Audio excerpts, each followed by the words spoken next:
राजनांदगांव जिले के डोंगरगढ़ विधानसभा क्षेत्र में विकास के दावों की पोल खुलती नजर आ रही है। घुमका ब्लॉक के बोटेपार से खजरी तक की सड़क ग्रामीणों के लिए सुविधा नहीं बल्कि खतरे और संघर्ष का रास्ता बन चुकी है।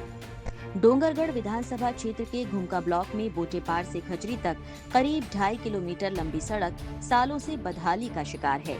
कभी सड़क पर सिर्फ गिट्टी और मुरम डालकर काम छोड़ दिया गया, लेकिन पक्की सड़क का सपना आज तक पूरा नहीं हो सका।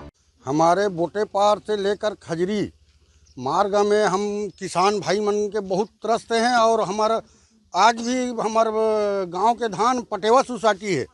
पटेवा सोसाइटी से हम आने जाने के मतलब मौका नहीं मिला, गाड़ी भी नहीं जा रहा है। हमको 12 से 15 किलोमीटर घूमने पड़ जाता है और घुमका से पटेवा और बोटेपार से घुमका जाकर पटेवा जाते हैं। इतना तकलीफ है हमारे भाई किसान मन। तो इसको लेके कई मांग नहीं की?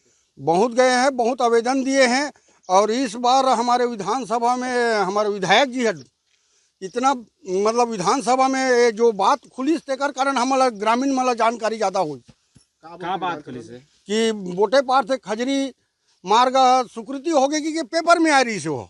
अच्छा। बीच में जो डॉक्टर रमन और श्यामकर के फोटो लगा के पेपर में स्वीकृति हो गई बोटेपार से लेकर खजरी रोड की। गांव वाले बहुत खुशी मनाए। ओकर बाद हमारे विधायक जी जाके शीतकालीन सत्र में गीस थे, वो फिर सुने कि पूर्ण हो गए करके। हमारे गांव तो एक थोड़ा सा मिट्टी नहीं आया है ना मुरुम नहीं आया है। गंभीर मुद्दे को लेकर डोंगरगढ़ विधायक हर्षिता बघेल ने विधानसभा में सवाल भी उठाया, लेकिन उन्होंने बताया कि कोटेपार से खजरी तक सड़क निर्माण की स्वीकृति साल 2022-23 में दी जा चुकी थी और टेंडर प्रक्रिया पूरी हुई, लेकिन सरकार बदलते ही काम रोक दिया गया। आपका बोटेपार से खजरी मार्ग जो कि यह बजट में शामिल था, स्वीकृति हुआ, टेंडर होने के बाद आज ये राशि कहाँ लंबित है और क्यों लंबित है? चलिए आखिरी जवाब दे दीजिए। माननीय अध्यक्ष महोदय, 3 सड़कों का जो उल्लेख किया है उन्होंने, ग्राम पंचायत छपारा, घुमका से गोपालपुर और गोटेपार से खजरी निविदा हो गया था। निविदा की प्रक्रिया लंबित है। सड़कों का मरम्मत किया गया है। ये सड़क चलने योग्य है। आने वाले समय में सड़कों के नवीनीकरण की आवश्यकता होगी तो निश्चित रूप से उस पर विचार करेंगे, आगे की कार्रवाई करेंगे। स्वीकृति मिली थी चौड़ीकरण के लिए और इसकी स्वीकृति होने के बाद, राशि जारी होने के बाद इसके रोक दिया गया है। या तो फिर आप निरस्त कर दीजिए आपके विभाग से। वो देखो, अगर राशि वहाँ पे विभाग में है तो फिर वो काम चालू होना चाहिए। इस तरह से रोका क्यों गया? कोई काम रोका है क्या? माननीय अध्यक्ष महोदय, जैसे मैंने बताया कि वो सड़क चलने योग्य है, मरम्मत भी कराया गया है। आप देख रहे हैं इस रोड के निरीक्षण में, आप देख रहे हैं कितना गड्ढा और कितना स्थिति कितनी गंभीर है। यहाँ बोटेपार से खजरी सिर्फ 2.5 किलोमीटर का रोड, जिसके सैंक्शन 2022-23 में हो चुका था। इसकी राशि भी लगभग आ गई थी और टेंडर होने का था। जैसी सत्ता बदली और उसके बाद टेंडर भी आ गया था।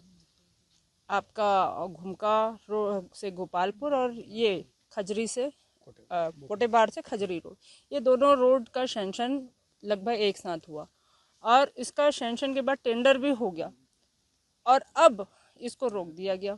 और जब रोका गया तो बार बार हमारे ग्रामीण अधिकारियों के पास और मेरे पास, विधायक जी इसको आगे बढ़ाना है, ये काम सैंक्शन है, स्वीकृति में है। अब मैं इसको कई बार मंत्री जी को अवगत कराई। पिछले सत्र में भी हम लोगों ने इस बात को रखा गया कि पिछले साल मतलब 2024 की बात कर रही हूँ कि बोटेपार खजरी का रोड जो है सैंक्शन है, उसको आगे बढ़ाना है। ये मैंने ध्यान आकर्षण में रखा। तो ठीक है, जो उसको हम सर्वे करवा लेंगे बोले। फिर साल बीत गया। साल बीतने के बाद फिर ये न्यूज़ में आ रहा है कि रमन सिंह जी और अपने श्यामकर जी फोटो लगा के बोलते स्वीकृति हमने कराया। बस ठीक है, स्वीकृति चाहे कांग्रेस की सरकार कराए चाहे बीजेपी की सरकार कराए, अभी जो है बीजेपी की सरकार है जो हमेशा अपना दावा ठोकती है कि सुशासन का सरकार है। फिर आज जब शीतकालीन सत्र में ये क्वेश्चन लगा, मेरे द्वारा क्वेश्चन लगाया गया कि कितने रोड खराब स्थिति में, कितने रोड पूर्ण हो चुके, कितने सैंक्शन हो चुके हैं, कितने बचे हैं, तब आदरणीय उप मुख्यमंत्री अरुण साहू जी द्वारा कहा गया कि ये रोड चलने लायक है। आप खुद देख सकते हैं चलने लायक है। इसकी स्थिति क्या है, जबकि इसका सैंक्शन हो चुका है, राशि जो है विभाग में पड़ी हुई है। विधानसभा में सवाल के जवाब में प्रभारी मंत्री की ओर से सड़क को चलने योग्य बताया गया, लेकिन जमीनी हकीकत इससे बिल्कुल अलग है।